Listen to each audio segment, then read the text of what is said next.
तक कि तुम्हारा ये जो एरर एनालिसिस होता है जो हमने तुमको बताया है, उसमें भी एक फेज का फैक्टर आता है, उसमें भी फेज का कंसेप्ट आता है।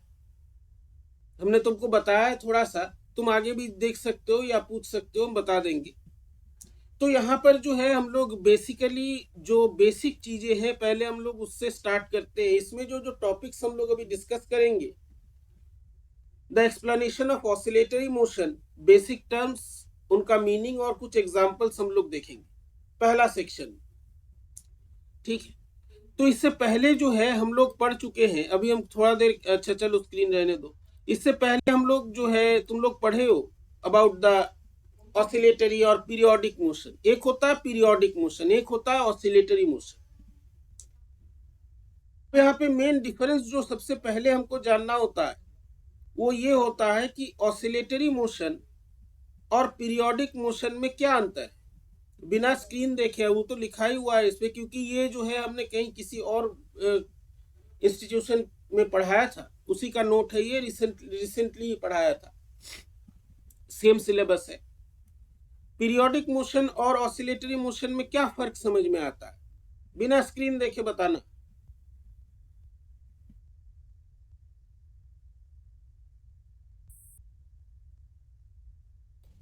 सर, ऑसिलेटरी मोशन में एक मीन पोजीशन होता है जहाँ पे बॉडी आती है, और पीरियोडिक मोशन में बस कोई मीन पोजीशन से रिलेटेड नहीं होता, बस एक टाइम पीरियड पे वो अपना हाँ, बस मोशन को एक टाइम कंप्लीट करता पीरियड है। होता है, उसके बाद जो है ये रिपीट करता है अपने आप। ठीक है, इसी को पीरियोडिक मोशन कहते हैं। अर्थ का रोटेशन हो गया, वो हेलिज कॉमेट हो गया, माने कोई ये पीरियोडिसिटी माने रिपीट करना। ऑसिलेटरी मोशन पीरियोडिक होता है, लेकिन इसका मोशन कुछ अलग तरीके का होता है। अब यही हमें समझना है कि क्या इसमें अलग तरीके का होता है। This is the concept that you have to study as a BSc student. और फिर पीरियोडिक मोशन में क्या होता है, एक पर्टिकुलर टाइम इंटरवल के बाद मोशन अपने आप को रिपीट करता है। जो मोशन हो या जो फिनोमेना है अपने आप को रिपीट करता है। कोई चीज एक पर्टिकुलर टाइम पीरियड के बाद बार बार हो रहा है, एक घटना घट रहा है, उसको पीरियोडिक मोशन कहते हैं। ऑसिलेटरी मोशन को हम लोग डिफाइन करते हैं to and fro motion. To and fro मतलब होता है जैसे पेंडुलम हो गया, टू एंड फ्रो कर रहा है, डोल इधर रहा है उधर। एक पर्टिकुलर पोजीशन के रेस्पेक्ट में, एक बार बाएं जा रहा है, दाएं जा रहा है, ऊपर जा रहा है, नीचे जा रहा है, that is called to and fro motion. Now you have to understand why this to and fro motion occurs. क्यों ये टू एंड फ्रो मोशन हो रहा है।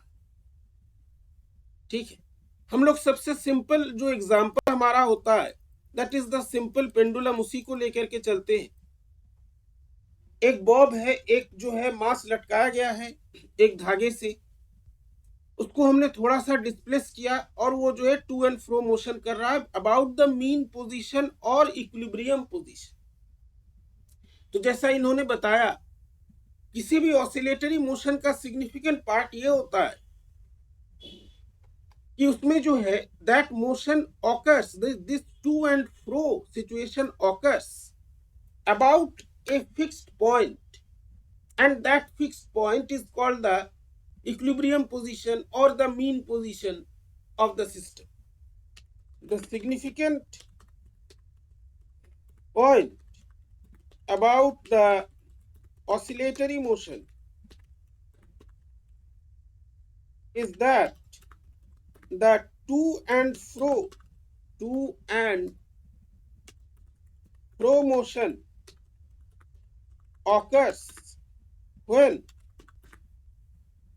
there occurs about a point, about a fixed point or position which is called the mean or the equilibrium position.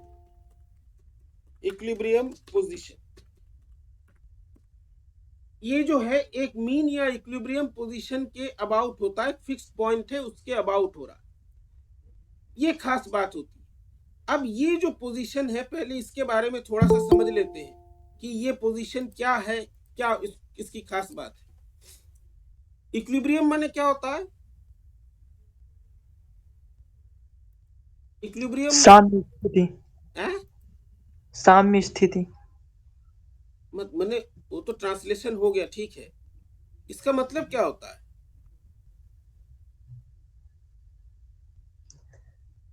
Equilibrium position वो position होता है, equilibrium state वो state होता है जहां पर किसी सिस्टम पर कोई भी एक्सटर्नल फोर्स या फैक्टर काम नहीं करता। जब सिस्टम पर लगने वाला नेट एक्सटर्नल फोर्स 0 होता है, जहां पर या जिस स्टेट में, उसको हम लोग इक्विलिब्रियम कहते हैं। तुम लोग बीएससी पार्ट 1 में तुम लोगों को जब थर्मोडायनामिक्स पढ़ाया जाता है, उसमें बताया जाता है कई प्रकार के इक्विलिब्रियम होते हैं। Thermal equilibrium, chemical equilibrium, mechanical equilibrium, सुना है ये सब? Yes sir. थर्मल इक्विलिब्रियम माने क्या होता है? इसमें टेम्परेचर इक्विलिब्रियम में होता है। तो क्या होता, कैसे पता चलता है इक्विलिब्रियम स्टेट है? वहां पे टेम्परेचर जो है तुम्हारा चेंज नहीं होता है, नहीं होता है ना?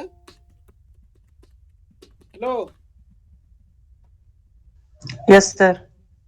मैकेनिकल इक्विलिब्रियम में क्या होता है? मैकेनिकल इक्विलिब्रियम में जो है सिस्टम पे कोई एक्सटर्नल फोर्स नहीं काम कर रहा है, वो जो है एक्सेलरेटेड नहीं होगा, उसमें एक्सेलरेशन नहीं होगा, नेट एक्सटर्नल फोर्स 0 है।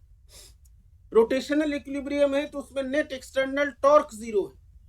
तो इसको जो है हम लोग इक्विलिब्रियम पोजीशन कहते हैं।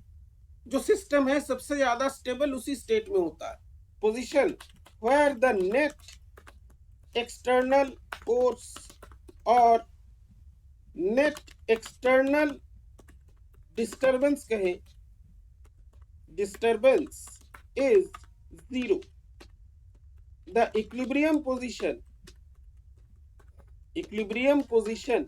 is the most stable position of the system, position of the system सबसे ज्यादा स्टेबल होता है। तुम लोग केमिस्ट्री भी पढ़ रहे हो, सबसे ज्यादा स्टेबल सिस्टम कब होता है? जब उसके पास जो है मिनिमम एनर्जी स्टेट में होता है या इक्विलिब्रियम में होता है कि नहीं? लो, यस सर। समझ में आ रहा है? Yes sir. और इसी इक्विलिब्रियम पोजीशन को एक और नाम से जाना जाता है, ये तो हम लोग कई बार यूज करते हैं, इसको बोला जाता है मीन पोजीशन। मीन माने समझते हो? मीन पोजीशन सुना है कभी? हेलो, अरे मीन पोजीशन सुना है कभी? क्या होता है मीन पोजीशन?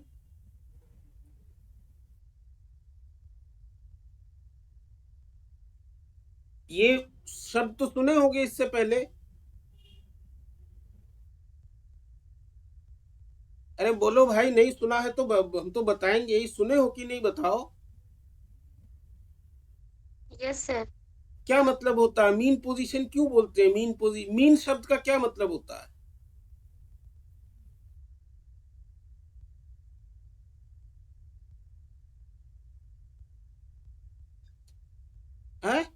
MEAN, मीन शब्द का क्या मतलब होता है? सर एवरेज डिस्टेंस, जैसे कि दो बॉडी है मीन तो का उसका मतलब मीन एक्चुअली एवरेज होता है, एवरेज होता है। तुम लोग मीन मीडियन मोड पढ़े होगे बचपन में, स्कूल लेवल मैथमेटिक्स में, स्टैटिस्टिक्स में पढ़ा है। एवरेज निकालते हैं हम लोग, मीन निकालते हैं। एरर एनालिसिस में भी तो निकालते हो, मीन ऑफ टाइम पीरियड या मीन ऑफ कोई क्वांटिटी निकालते हो कि नहीं? Yes sir. मीन पोजीशन, जो मीन मतलब होता है एवरेज पोजीशन। अब ये जो शब्द यहाँ पे जुड़ा हुआ है, ये सिर्फ एक वर्ड नहीं है, बहुत बड़ी चीज है, बहुत डीप कंसेप्ट है इसका। हम लोग धीरे धीरे उसमें आएंगे। ये जो इक्विलिब्रियम पोजीशन है, इसको बताया जा रहा है it is the average position. ये एवरेज वैल्यूज जो है, ये एवरेज जो क्वांटिटी है, this has a special significance in physics. तुम लोगों को एरर एनालिसिस बताया गया, इससे पहले भी कभी किया होगा।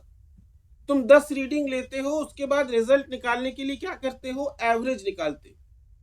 एवरेज से क्या पता चलता है? एवरेज निकालते हो कि नहीं?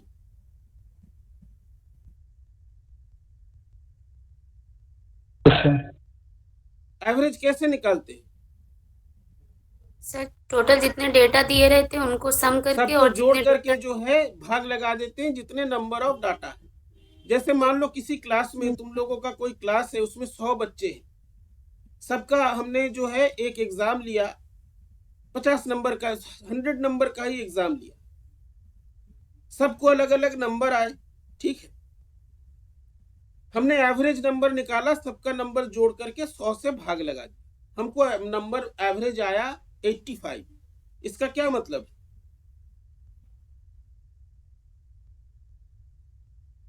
एक क्लास में एक एग्जाम लिया, उसमें जो है एवरेज नंबर आया 85, इसका क्या मतलब है? सर कि मोस्ट ऑफ द स्टूडेंट का 85 के अबाउट मार्क्स है, और ऐसा नहीं है कि कुछ का 10 भी है, लेकिन एवरेज ज्यादा लोगों का 85 एवरेज है। वैल्यू का मतलब है कि जो मैक्सिमम नंबर ऑफ स्टूडेंट्स है उनका नंबर 85 या उसके बहुत आसपास है। अब इसमें ऐसे बच्चे भी हैं जिनको 0 नंबर मिला है, अब इसमें ऐसे भी बच्चे हैं जिनको 100 में 100 मिला। तो यहाँ पे ये जो सारा वेरिएशन है, इस सारे वेरिएशन का जो एक तुम कहते हो, सारे वेरिएशन का कंक्लूजन एक हमको नंबर के फॉर्म में मिलता है, दैट इज 85। ये जो पोजीशन है यहाँ पे, जिसको हम लोग मीन पोजीशन या इक्विलिब्रियम पोजीशन कहते हैं, दिस मीन और इक्विलिब्रियम पोजीशन, ये कुछ इसी प्रकार का पोजीशन होता है, इसीलिए इसको मीन पोजीशन कहते हैं।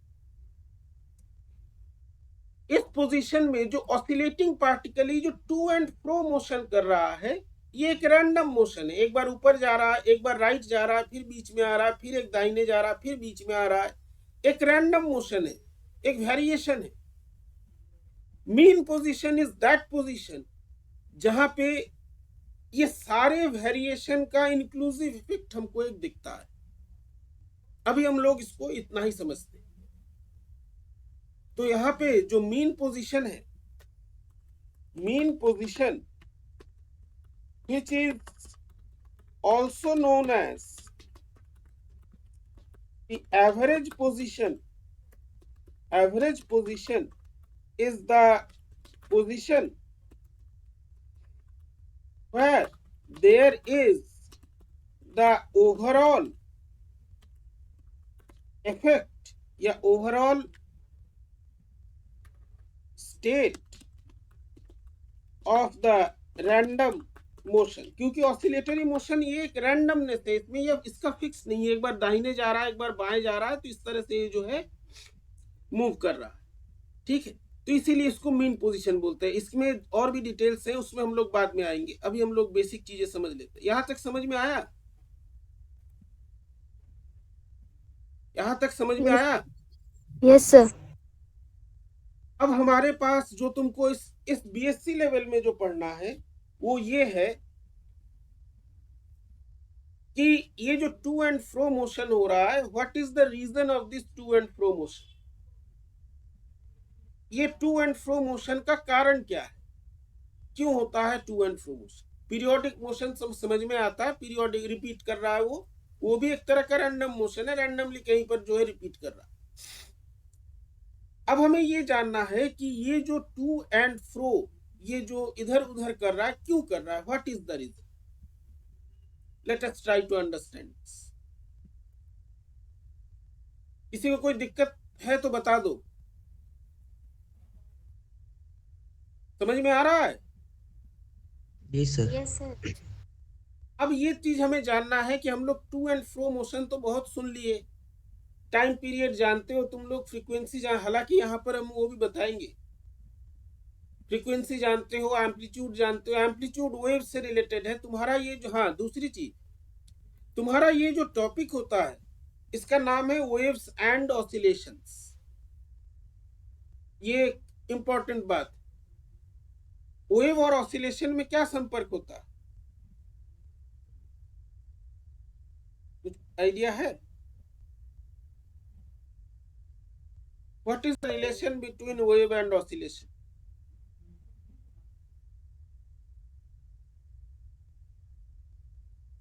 वेव माने समझते हो? डिस्टरबेंस। हाँ, यही हम लोग पढ़ते हैं, डिस्टरबेंस। तो वेव्स एंड ऑसिलेशंस में एक संबंध है। तो इसके लिए जो है पहले हमको समझना ये जरूरी है, ऑसिलेशंस को अच्छे से समझ लेना जरूरी है। ये डिस्टरबेंस एक्चुअली क्या है, किसको हम लोग डिस्टरबेंस कहते हैं, let us try to understand this. इसके लिए हमको जो है ऑसिलेशन जान लेना जरूरी है। तो यहाँ पे हमारा सबसे पहला जो क्वेश्चन है वो क्वेश्चन ये है कि व्हाट इज द रीजन या what is the cause of this to and fro motion. इस टू एंड फ्रो का क्या कारण है? मोशन कई प्रकार के होते हैं। एक होता है रेक्टिलिनियर मोशन, सीधी लाइन में चल रहा है बॉडी। एक होता है रोटेशनल मोशन, किसी एक्सिस के अबाउट घूम रहा है। जनरली दो मेजर क्लासेस होते हैं मोशन। ये जो मोशन है this is to and fro. इसका कारण क्या है? Let us try to understand this. अब सपोज करो कोई एक बॉडी है या कोई एक सिस्टम है, ध्यान से समझना, जो इक्विलिब्रियम में, इक्विलिब्रियम माने वो एकदम अपने स्टेबल स्टेट में है, स्टेबल स्टेट में है, उसके ऊपर कोई नेट एक्सटर्नल फोर्स काम नहीं कर रहा है। और इस बॉडी को जो तुम लोग का जो एक कॉमन लैंग्वेज होता है, हम लोग भी यूज करते हैं, डिस्टर्ब कर दिया जाए। डिस्टरबेंस का मतलब यहाँ पे जो है कोई नेगेटिव सेंस नहीं है। डिस्टरबेंस का मतलब होता है अगर इस बॉडी को हम मूव करें away from its equilibrium position, अगर उसको एक स्टेबल पोजीशन से हम थोड़ा सा दूर लेके जाए, देन क्या होगा? स्टेबल पोजीशन, वो वहां पे सबसे ज्यादा स्टेबल था। तो इस सिचुएशन में कोई भी जो सिस्टम है उसमें एक टेंडेंसी होती है to get back to its original position, क्योंकि हर सिस्टम, हर व्यक्ति स्टेबल रहना चाहता है। वो जो है अनस्टेबल नहीं होना चाहता। अगर वो एक जहां पर वो था वहां पे अगर स्टेबिलिटी उसके पास है तो उसी सिचुएशन में वो रहना चाहता है। अगर उसको दूर हटाया जाए तो उसकी टेंडेंसी होती है वापस आने की। इस चीज को हम लोग मैकेनिक्स में पढ़ते हैं कि क्या पढ़ते हैं, क्या नाम है इस चीज का? इनर्शिया। इनर्शिया। इंडस्ट्रिया।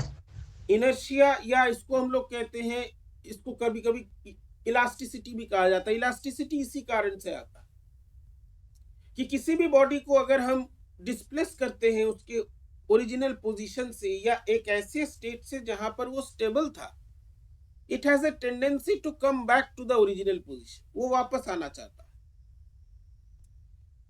और वापस ये कैसे आएगा?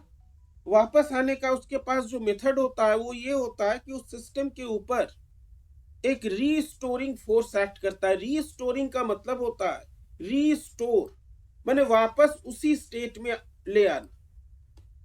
Restore means to take back the system to its restore means to take back the system to its original position। उसको अपने ओरिजिनल पोजीशन में ले आने की जो टेंडेंसी होती है उसी को रीस्टोरिंग कहते हैं या उसी को रीस्टोर कहते हैं। कभी कभी हम लोगों का सिस्टम जो है, फोन या कंप्यूटर हैंग हो जाता है तो उसको जो है वहां पे एक ऑप्शन आता है रीस्टोर का, ठीक है। तो ये जो रीस्टोरिंग फोर्स है ये एक स्प्रिंग फोर्स की तरह होता है। स्प्रिंग फोर्स किस तरह का होता है? क्या प्रॉपर्टी होती है स्प्रिंग फोर्स की?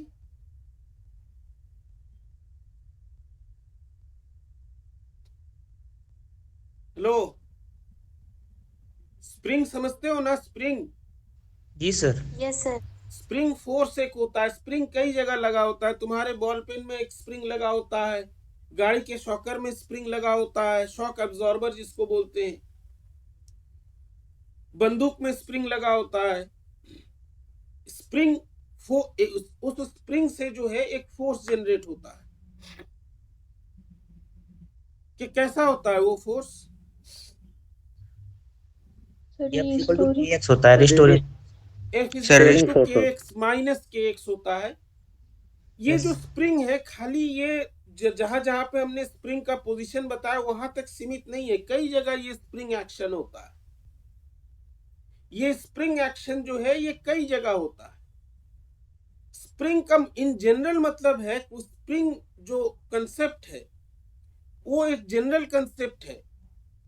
It is a concept that describes the tendency to oppose any motion या oppose any change from the equilibrium position. इसीलिए इसको इनर्शिया भी कहा जाता है, इसीलिए इसको इनर्शिया भी कहा जाता है। तो स्प्रिंग जो है खाली पेन में या गाड़ी के शॉक एब्जॉर्बर में या बंदूक में नहीं लगा रहता। Spring force is a general concept that means to restore the system to its original position में वापस ले आने का जो टेंडेंसी होता है, that is the spring concept. The spring force is described as F is equal to minus kx, या यहाँ पे sx भी हम लिख सकते हैं, where k is the spring constant. कैसे डिफाइन करते हैं स्प्रिंग कांस्टेंट को? स्प्रिंग कांस्टेंट को कैसे डिफाइन करते हैं? अरे स्प्रिंग कांस्टेंट को कैसे डिफाइन करते हो? स्प्रिंग कांस्टेंट सुने हो कि नहीं इससे पहले? जी सर। तो स्प्रिंग कांस्टेंट को कैसे डिफाइन करते हो?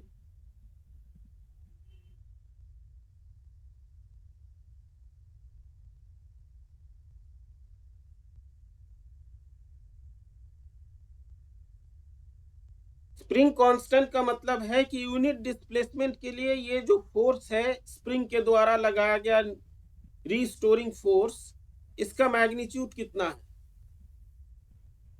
तो ये जो स्प्रिंग कांस्टेंट होता है, this is a kind of inertia.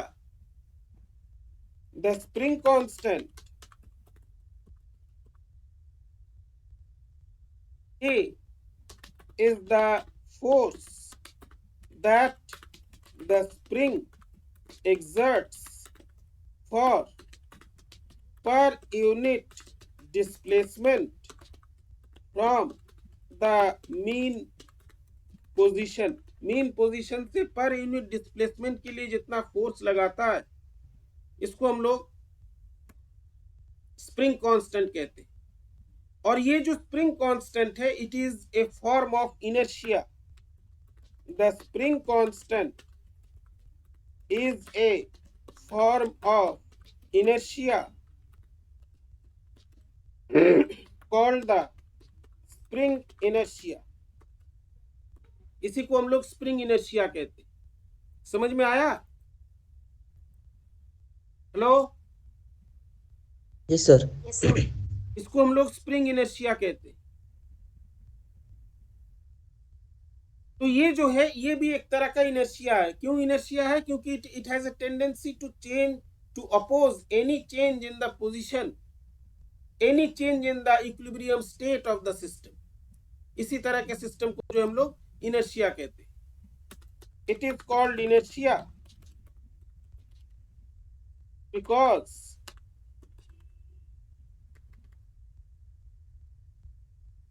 it has a tendency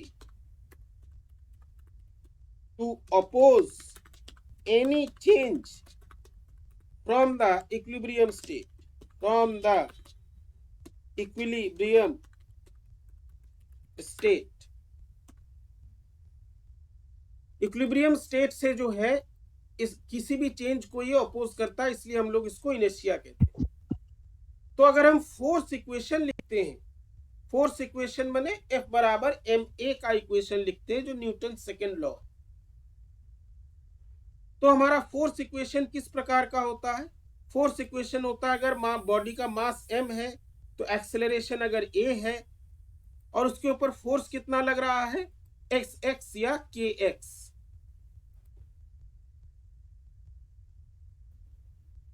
इसको हम k ही रखते हैं, s भी रख सकते हो, तुम कुछ भी रख सकते हो इसको।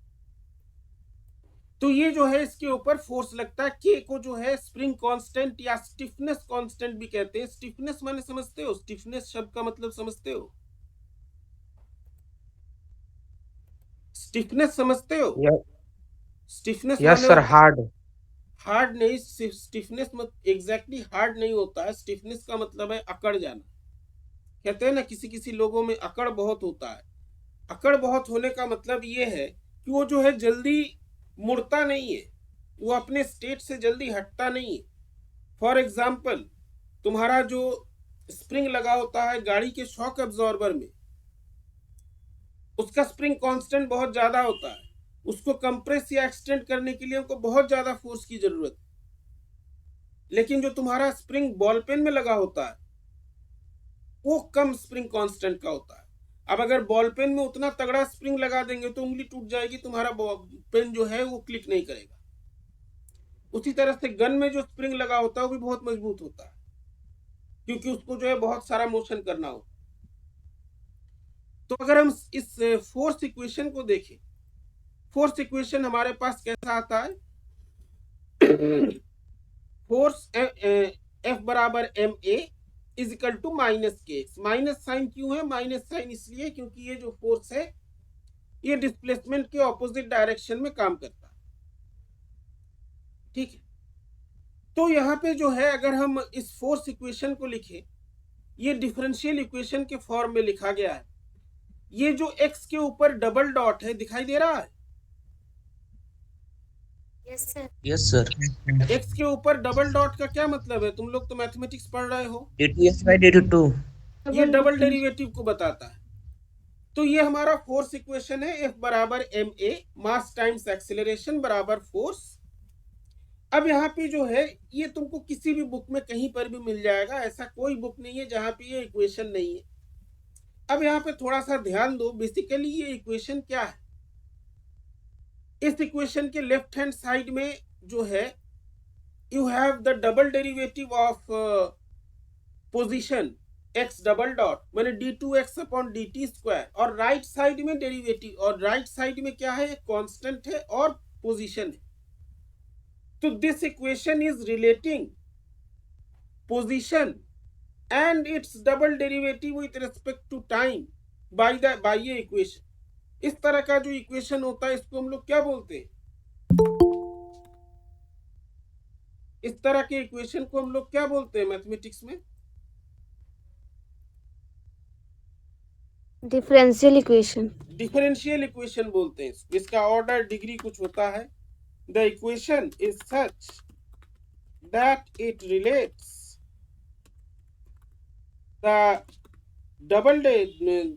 it relates the second derivative of position with respect to time with the position with some constants। यहाँ पे मास कांस्टेंट है, यहाँ पे स्प्रिंग कांस्टेंट जो है वो भी कांस्टेंट है।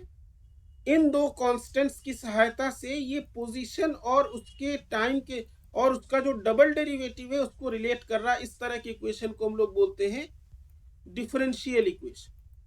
यहाँ पे x डबल डॉट का मतलब है double derivative with respect to time. अब इस इक्वेशन को, ऊपर वाले इक्वेशन को अगर हम थोड़ा सा सिंप्लीफाई करें, माइनस एस को इस तरफ ले आए तो हमारा कुछ इस प्रकार का इक्वेशन बनता है जो कि इक्वेशन नंबर 3 है। इसी को हम और एक सिंपल और थोड़ा सा सिंप्लीफाई करके लिख सकते हैं, व्हिच इज दिस इक्वेशन। दिखाई दे रहा है ये? Hello, yes sir. ये सिंपली एकदम सिंपल तरीके से लिखा गया है, इसमें कोई बहुत ज्यादा गणित नहीं है। लेकिन इसके मतलब को समझना हमारे लिए बहुत जरूरी होता है। ये जो है एक स्पेशल फॉर्म ऑफ इक्वेशन है। तुम लोग 11th स्टैंडर्ड में, अब ये कोई भी इक्वेशन हमको एक्चुअली क्या बता रहा है, ये क्या है, क्या रिलेट कर रहा है, फिजिक्स मैथमेटिक्स में तो ढेर सारा इक्वेशन आता है। तो इसके लिए हमारे पास जो है एक टेक्निक होता है जो हम लोग शुरुआती इंटरमीडिएट में पढ़ते हैं, जिसको बोलते हैं डायमेंशनल एनालिसिस। पढ़ा है डायमेंशनल एनालिसिस? Yes sir. क्या करते हैं डायमेंशनल एनालिसिस में?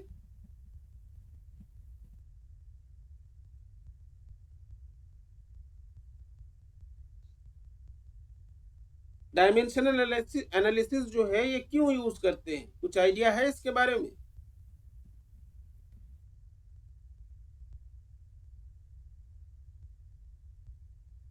सर कोई भी फिजिकल एंटिटी है तो उसको मास और लेंथ और टाइम के रिस्पेक्ट में डिनोट हम करते उस हैं। एक ये है कि हम उसको मास लेंथ टाइम जो फंडामेंटल यूनिट्स है या फंडामेंटल जो क्वांटिटीज हैं उसके रेस्पेक्ट में देखना चाहते हैं, उसके डायमेंशंस देखना चाहते हैं। बेसिकली डायमेंशनल एनालिसिस किया जाता है इक्वेशन के कंसिस्टेंसी को देखने के लिए कि हमारा इक्वेशन सही है कि नहीं। हम लोग जो है दोनों साइड में जो है डायमेंशन हमारे सेम होने चाहिए इक्वेशन की। दूसरा एक इसका यूज है कि इस तरह का कोई अगर सिचुएशन मेरे पास आए, इस तरह का सिचुएशन का मतलब है ये जो इक्वेशन है इसमें ये तो समझ में आ रहा है ये हमारा जो है डबल डेरिवेटिव है टाइम के रेस्पेक्ट में, ये जो है हमारा x है और उसी का डबल डेरिवेटिव है। अब ये जो क्वांटिटी हमारे सामने आ रहा है, लेट मी शो यू, ये वाला जो क्वांटिटी हमारे सामने आ रहा है s बाई एम या k by m, what is this quantity? ये अभी तक ये रेशियो है, दो तरह के इनर्शिया का रेशियो है। तो एट द फर्स्ट इंस्टेंट लगता है ये रेशियो अगर दोनों इनर्शिया ही है तो दोनों कट कुट के खत्म हो जाना चाहिए भाई। फिजिकली के स्प्रिंग कांस्टेंट भी इनर्शिया है, मास भी इनर्शिया। लेकिन अगर हम डायमेंशनल एनालिसिस का करें तो हमको कुछ एक इंपॉर्टेंट बहुत इंटरेस्टिंग चीज मिलता है। क्या मिलता है? ये दोनों इनर्शिया है तो हम जो है स्प्रिंग कांस्टेंट इनर्शिया को लेते हैं, F बराबर kx, उसका डायमेंशन लिखते हैं और नीचे, और उसके बाद जो है then you have this mass, इसका डायमेंशन लेते हैं mlt टू द पावर -2, किसका डायमेंशन है? एक्सीलरेशन। बट फोर्स का डायमेंशन है मास टाइम्स एक्सेलरेशन। F बराबर kx, अगर हमको k का डायमेंशन निकाला, k कितना होगा तब F बराबर kx अगर है तो k बराबर होगा F बाई x, होगा कि नहीं? Hello, yes sir. Yes sir.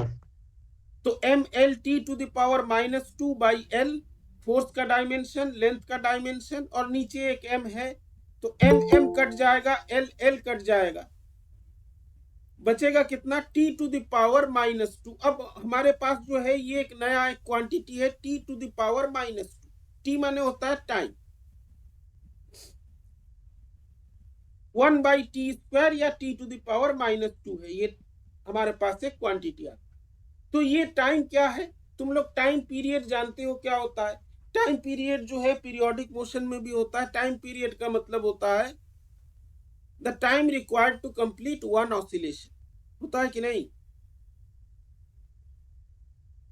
Hello, yes sir. ठीक है।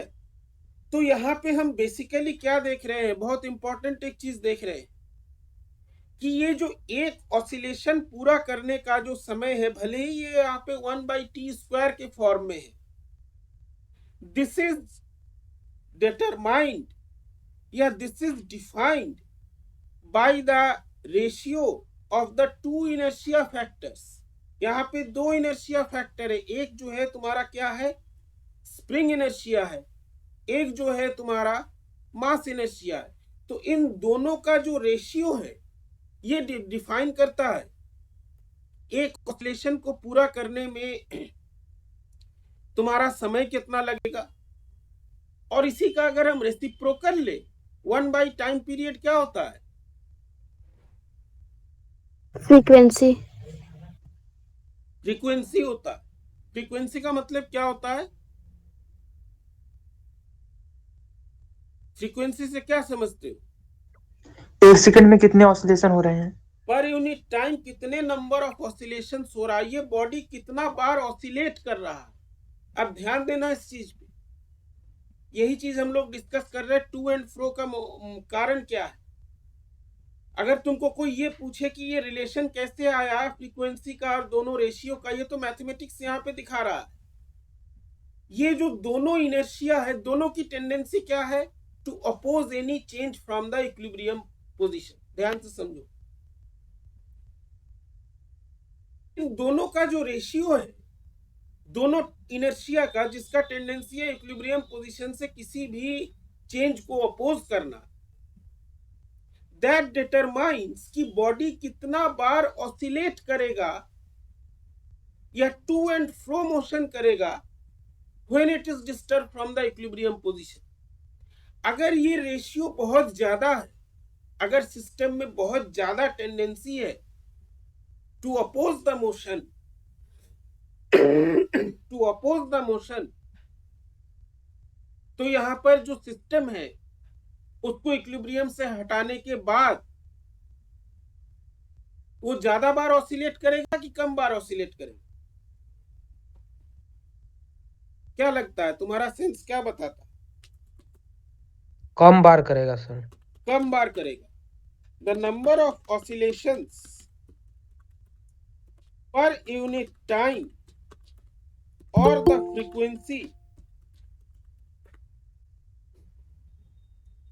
Frequency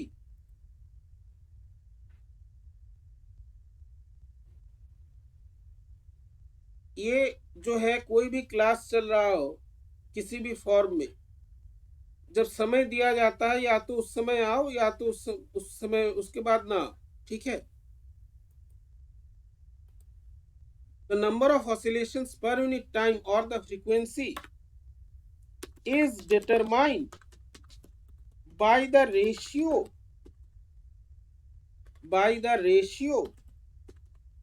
of the inertia, spring inertia or mass inertia. The ratio of the two inertia will determine how many oscillations the system will make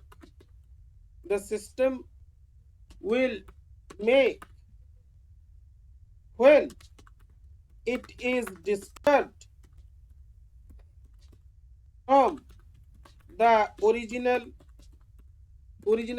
from the equilibrium position. तो frequency of oscillation जो है हम लोग पढ़ लेते हैं, उसका definition सभी लोगों को मालूम है, everyone knows, but you need to understand the in depth meaning कि क्या इसका इन डेप्थ मीनिंग है। ऑसिलेशन तभी होते हैं जब इसको जो है यहाँ पर हम इक्विलिब्रियम पोजीशन से डिस्टर्ब करते हैं, उसको हटा देते हैं, इसके ऊपर एक रीस्टोरिंग फोर्स लगता है। बॉडी में मास है तो इनर्शिया है ही। दूसरा इनर्शिया फैक्टर कहां से आता है? ये जो स्प्रिंग टाइप फोर्स है उसके कारण आता है।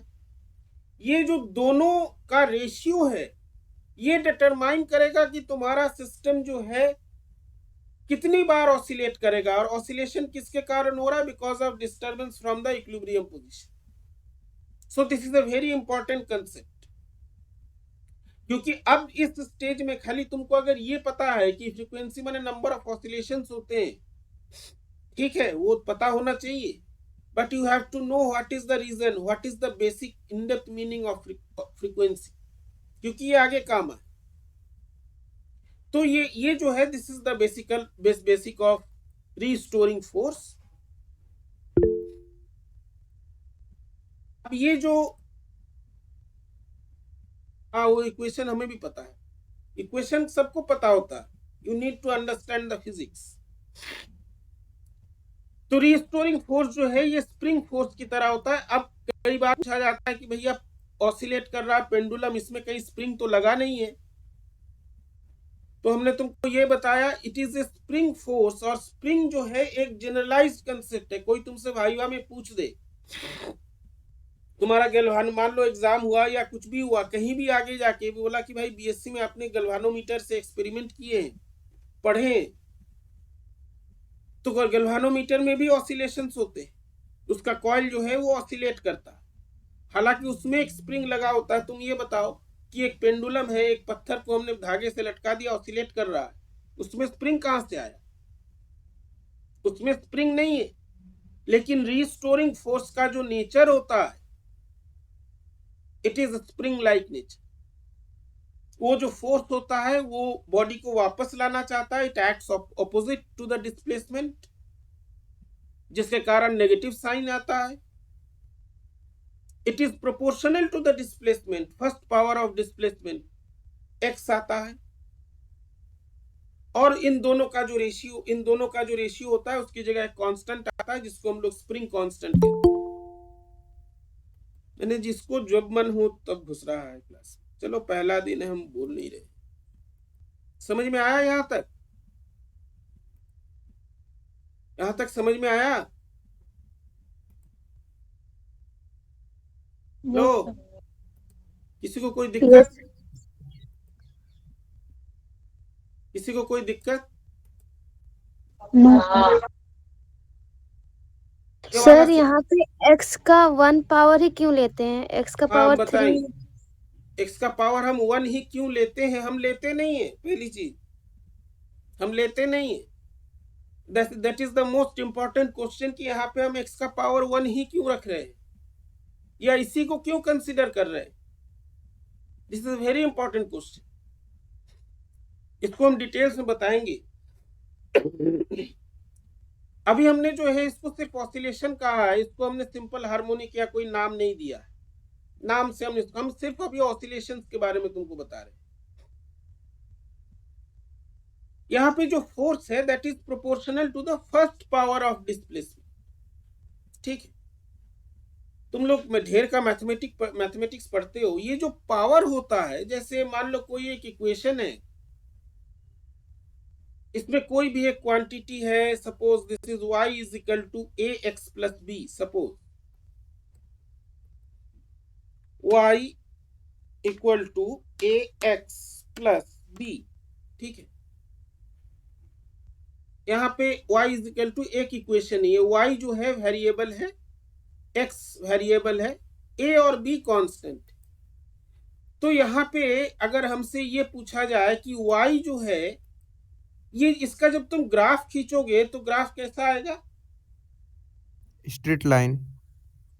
ये एक स्ट्रेट लाइन आएगा। स्ट्रेट लाइन ग्राफ क्यों आएगा? Why it is a straight line?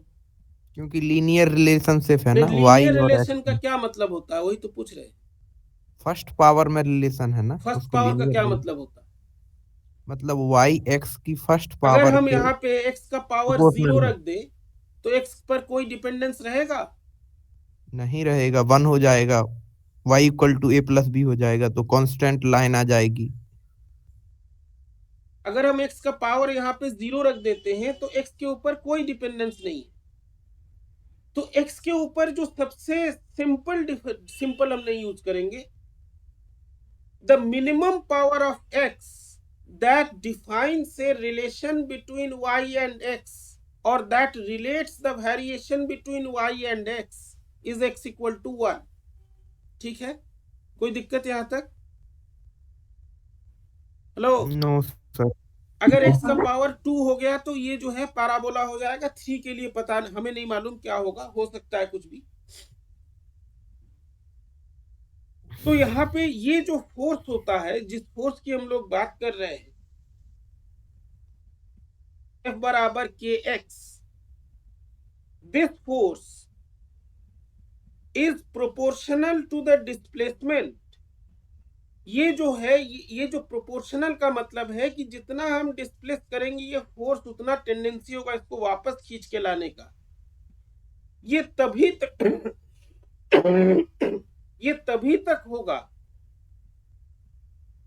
when the displacement from the mean position is the small. अब small का क्या मतलब है? ये small हम कैसे माने? किसको हम small कहें?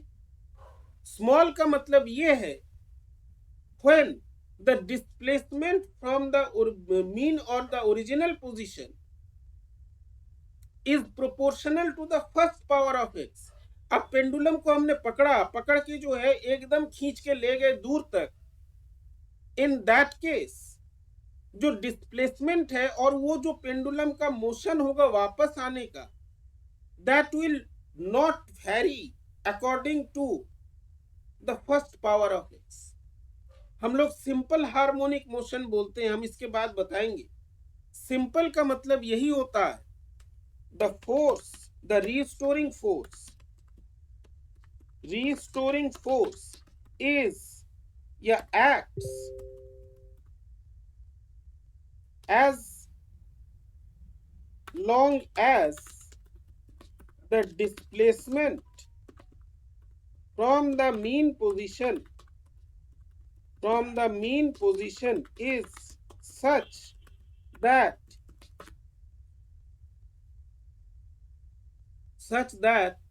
displacement from the mean position is small, which means, एक मिनट रुक जाओ, बता रहे, which means it is proportional to the first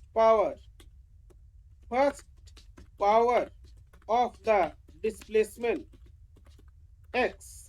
इसके फर्स्ट पावर के प्रोपोर्शनल होता है.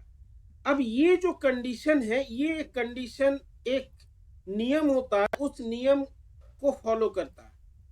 उस नियम का नाम है हुक्स लॉ. हुक्स लॉ पढ़ा है? हुक का नियम पढ़ा है? क्या होता है Hooke's law? Sir force displacement की फर्स्ट पावर के प्रोपोर्शनल एंड अपोजिट डायरेक्शन में. फोर्स डिस्प्लेसमेंट ये नहीं पूछ रहे हैं. हुक्स लॉ जो है इलास्टिसिटी में पढ़ाया जाता है. क्या बताता है हुक्स लॉ? तुम लोग इलास्टिसिटी पढ़े हो कि नहीं? पार्ट 1 में इलास्टिसिटी में बताया जाता है कि जितना एक्सटर्नल फोर्स, रुक जाओ अभी हमें बोलने दो. तो चेंज इन लेंथ होगा या जो चेंज इन डायमेंशन होगा, that is proportional to the external force या डिफॉर्मिंग फोर्स. इसका मतलब क्या है? फिजिकली इसका मतलब क्या है कि जितना एक्सटर्नल फोर्स हम लगा रहे हैं, डिस्प्लेसमेंट या डिफॉर्मेशन उसी को फॉलो कर रहा है. इन्हें हम बढ़ा रहे हैं तो वो बढ़ रहा है, उतना ही बढ़ रहा है जितना हम फोर्स को बढ़ा रहे हैं. अब अगर सिस्टम कुछ ऐसा हो जैसा तुम्हारा इलास्टिक होता है जो कपड़े में लगा रहता है, उसको कई लोग अभी भी इलास्टिक बोलते हैं. फिजिक्स के पॉइंट ऑफ व्यू से वो इलास्टिक नहीं है, वो हुक्स लॉ को फॉलो नहीं करता. उसमें हम जितना डिफॉर्मिंग फोर्स लगाते हैं, उसमें जो एक्सटेंशन होता है, that is not exactly proportional to the first power of the deforming force. वो जो है ज्यादा डिफॉर्म हो जाता. रबर है, उसका कभी देखना स्ट्रेस स्ट्रेन कर्व कहीं भी मिल जाएगा, तो वहां पे जो है the deformation or the change in length or the displacement from mean position does not vary or does not follow exactly the deforming force. लेकिन यहाँ पे जो हम x का फर्स्ट पावर लेते हैं, x का जो फर्स्ट पावर लेते हैं, वो फर्स्ट पावर लेने का मतलब है कि हमारा जो रिस्टोरिंग फोर्स है, it is following the displacement. जितना डिस्प्लेस होगा वो उतना ही जो है फोर्स उसके प्रोपोर्शनल लगता जाएगा उसको वापस लाने के लिए. लेकिन अगर हमारा डिस्प्लेसमेंट कुछ ऐसा हुआ कि बॉब को जो है धक्का मार के हम कहीं दूर भेज दिए, at that instant F is not proportional to the first power of x. और इसी फर्स्ट पावर की वजह से हम नेक्स्ट क्लास में डिस्कस करेंगे इसको. It is called simple. हम लोग बोलते हैं ना सिंपल हार्मोनिक मोशन. सिंपल इसीलिए बोला जाता है.